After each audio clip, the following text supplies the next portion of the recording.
Sony just announced two new CEOs to replace Jim Ryan, and potentially just hinted at their next showcase. Sony revealed not one, but two newly appointed CEOs that would replace the apex of PlayStation's leadership, with Herman Hulst and Hideki Nishino both leading the division going forward. A press release from current CFO and interim CEO Hiroki Totoki said the following, quote, "It brings me great pleasure to announce that I have decided on a succession strategy for the role of CEO at SIE. Over the last decade, SIE has grown tremendously, building upon our continuous successes in hardware, software, and services through a sharper focus on player engagement." Continuing on, quote, "Later this month, you will learn more about the long-term vision for Sony Group and the essential role SIE plays in that vision. As I mentioned previously, fiscal year 24 marks the start of the mid-range plan period for Sony Group, in which we will set the course for sustainable growth." Focusing in on the first part of that last statement, that later this month you will learn more about the long-term vision for Sony Group and the essential role SIE plays. This could mean that the rumored end of May PlayStation showcase that everyone's been talking about is potentially not a rumor, but actually happening later this month. Just as well, though, it could be that a more formal press release from Sony and or PlayStation about the strategy of PlayStation, its studios, and services going forward would likely reaffirm its commitment to PC, mobile, and its expansion within TV and movies. It remains to be seen just what this may be at the end of May. In a lot of ways, I think it's business as usual. Herman Hulst is now CEO of SIE Studio Business Group, a role similar to the one he was already doing under his previous position with Jim Ryan. Hulst was appointed the head of PlayStation Studios back in 2019, following the departure of Sean Layden the previous month. His appointment today as CEO sees that work continue, and brings forth the experience he's had the last nearly 5 years as head of PlayStation Studios. His role with directly managing the creatives at Guerrilla will have been an invaluable experience as he further works with Sony's other first-party studios in their efforts to deliver big tentpole games across multiple platforms going forward. And as mentioned in the press release, Hulst will be in a position where his management of these studios, as well as PlayStation's other initiatives with IP expansion into other mediums like TV and film, is only one half of the PlayStation puzzle. Nishino will continue much in the same fashion as Hulst had previously, with their work that preceded this appointment being integral to their new roles as co-CEO. Nishino, prior to this appointment, had been working as Senior Vice President to the Global Product Strategy and Management team at Sony. In an interview on the PlayStation blog, Nishino described his previous role as work related to PlayStation's, quote, "hardware, system software, and network platform products and services. I don't contribute to the games or studio teams, but everything other than the game side of things. This is obviously shifting slightly, as he will be working with third-party relationships, but by and large, his experience in his previous role will carry over well into his role as co-CEO, managing the hardware, platforms, services.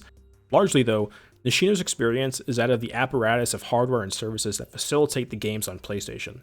I noticed in my research for this video that Nishino hadn't spoken very much about the strategy around PC and mobile for PlayStation, but I expect, given market realities around game development, Sony's smaller margins as of recently, and the investment in acquisitions like Nix's, that Sony's strategy under both Hulst and Nishino is PlayStation first, but with PC very clearly becoming more of a focus, as we've seen from them.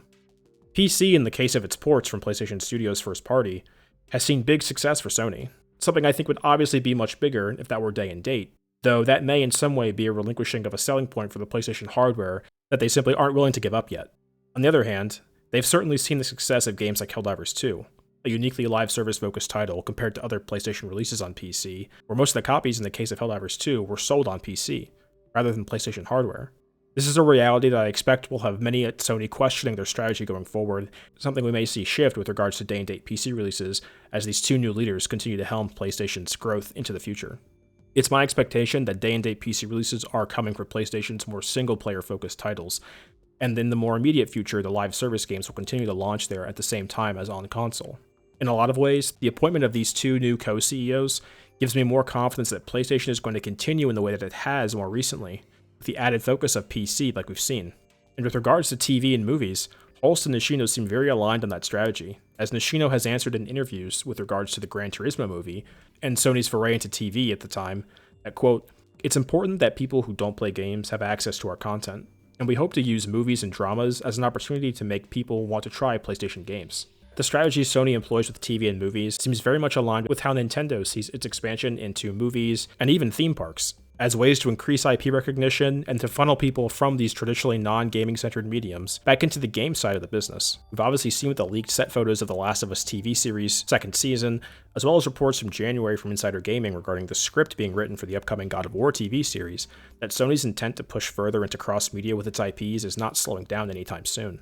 There were some things that stood out to me though about the new appointments of Hermen Hulst and Nishino. One, that this is the first time since Kaz Hirai during the PS3 generation that a Japanese executive has helmed, or in this case co-led, Sony Computer Entertainment. Following the legendary Ken Kutaragi's departure from the poor reception of the PS3, we saw leadership occupied by predominantly Western executives of PlayStation, something that mirrored their strategy for a long time as they incorporated more Western games into their portfolio, as they attempted to appeal to more Western audiences. From Jack Tretton to Sean Layden, Jim Ryan, and now Hermen Hulst and Hideki Nishino. In some ways, the new appointments have a more symbolic gesture attached to them, that Sony is a company born from Japan that will have both Western and Eastern influences to align its strategy going forward as they deliver experiences to players. Though that last part may be me just reading into it too much.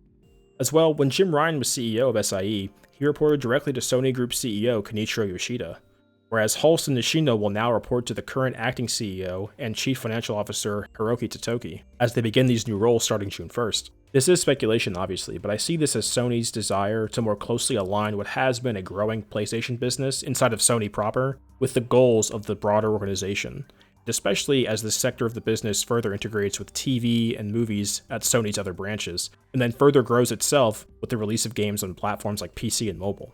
That this is a subsector of the business whose broader impact needs to be more closely monitored. And it's why someone like Hiroki Totoki, whose job is to analyze the cash flows and financial health of Sony proper, will be more directly overseeing PlayStation via direct reports of the two CEOs.